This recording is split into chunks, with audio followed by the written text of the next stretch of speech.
Hey guys, Dave from Nerdarchy, for nerds, by nerds, hang out with these nerds. Marcus Ryan. Nathan Nerdarchy. Today we talk about Dungeon Master on Demand. Sit down, shut the F up, and run the adventure.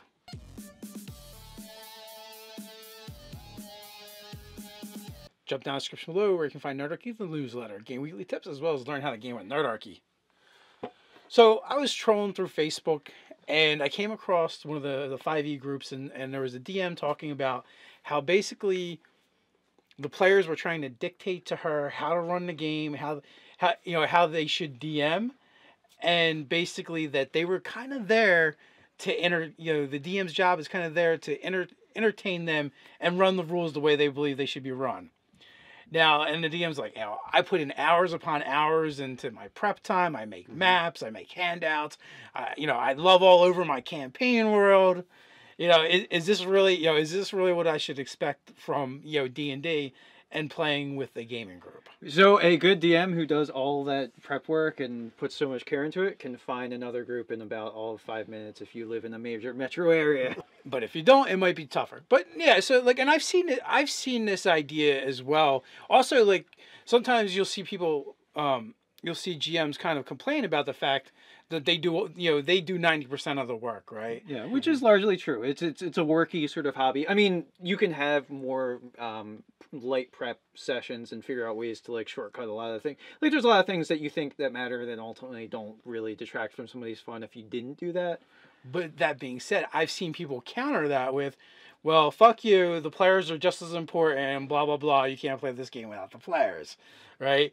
And I've literally seen it that vehemently put on it and expressed. And these GMs that think they put all this work into it and they're so much more important. Well, I mean, that sounds like someone who's never a GM. Well, I mean, that's like the creators. That's like people who don't. Sorry, that's like the people who don't create stuff and they're just like, oh, that took you 5 minutes. All the critics, right? Yeah. No, I mean, really, if you wanna play that game, be a DM or be a player, who has the easiest time finding at the table? It's the fucking DM, because that's the person that's in demand. That's the fewest people in the hobby that want to do that thing.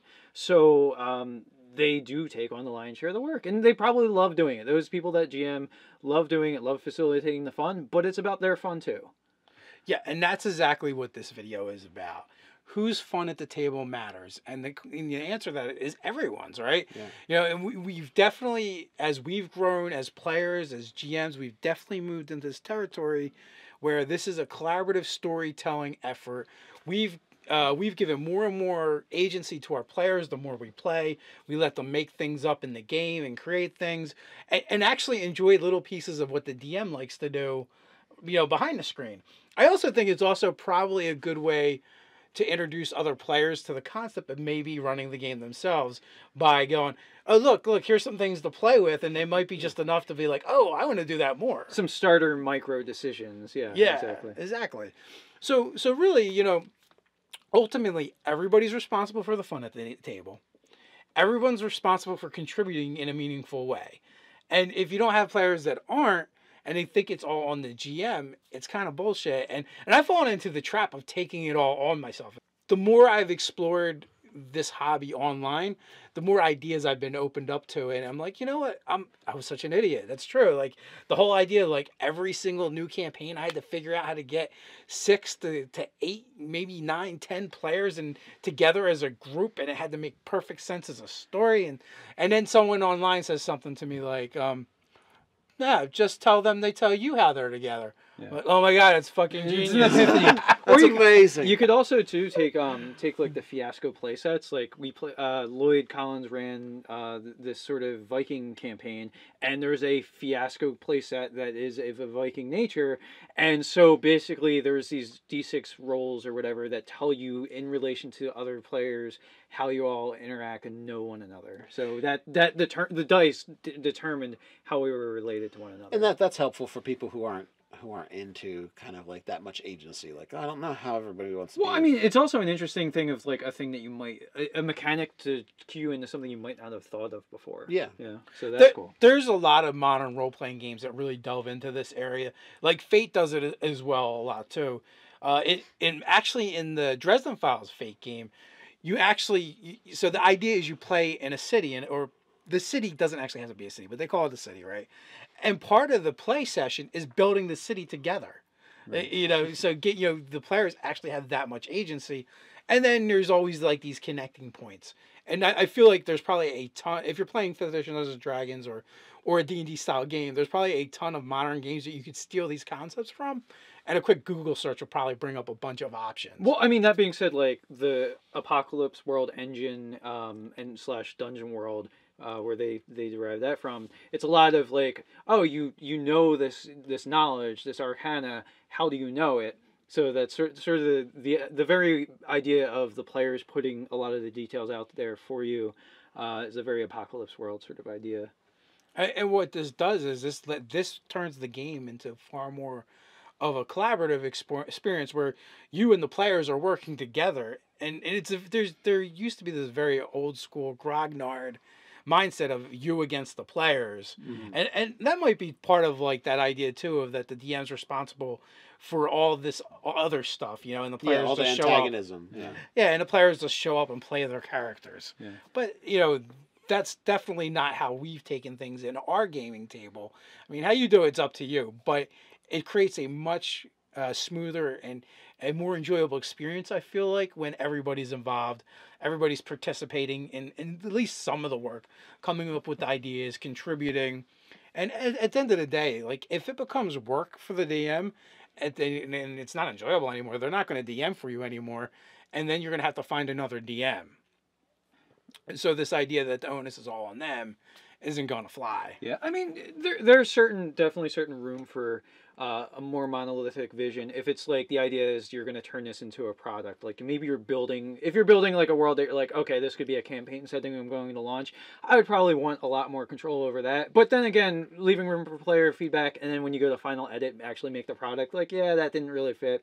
But in your play sessions, you can do it however, because it ultimately... Oh my God, don't give them any ideas. Well, too many of them think they're playing a novel. Yeah, well, how much are you micromanaging? I mean, like, does it really matter which street Evanwin's Bread, or even that, like, it's called Evanwin's Bread? You know, does it matter that it's called that? No.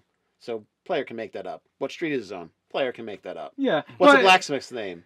Well, as long as your players aren't going to be all, like, something idiots about it or obscene about it. You know, like if you're cool with saying, oh, yeah, well, you know this guy from earlier, you met him. What did he introduce himself as?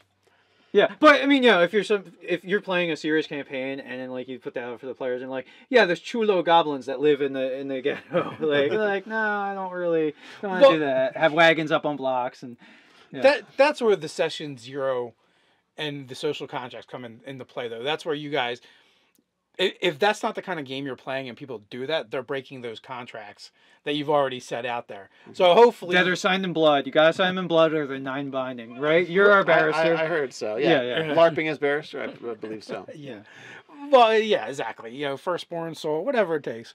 But yeah, no, you know, hopefully you're doing session 0s and possibly a social contract. You lay this stuff out, and that gives you the parameters. Like you guys all know, okay, well, here's the parameters of the play yard and what we can actually do.